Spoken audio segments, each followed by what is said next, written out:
অনেকে আছে অতীতের কষ্ট ভুলতে চায় না, ভুলতে পারে না। কেউ আপনারে ধমকি দিছিল, কেউ আপনার সাথে খারাপ আচরণ করছিল, কেউ আপনারে গালি দিছিল, অনেকে এটারে পেলে পুষে অন্তরে বড় করে রাখে, আছে না নাই?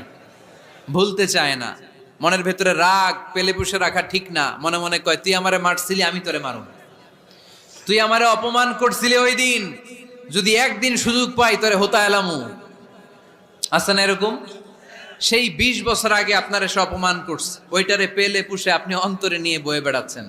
আর এই হিংসা ক্ষোভ যদি রাগ ভিতরে রাখেন, এটা আপনারা জ্বালায় দেয় ভিতরে, জানেন? আর যদি আপনি ক্ষমা করে দেন, একেবারে ঠান্ডা। জানেন এই ফর্মুলা আপনারা?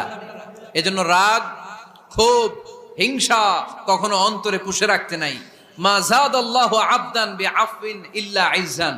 কোন বান্দা যদি তার অন্য কোন ভাইকে ক্ষমা করে দেয়, আল্লাহ তাআলা ওই ক্ষমাকারীর সম্মান আর মর্যাদাকে বাড়িয়ে দেয়। আল্লাহ তাআলা নিজে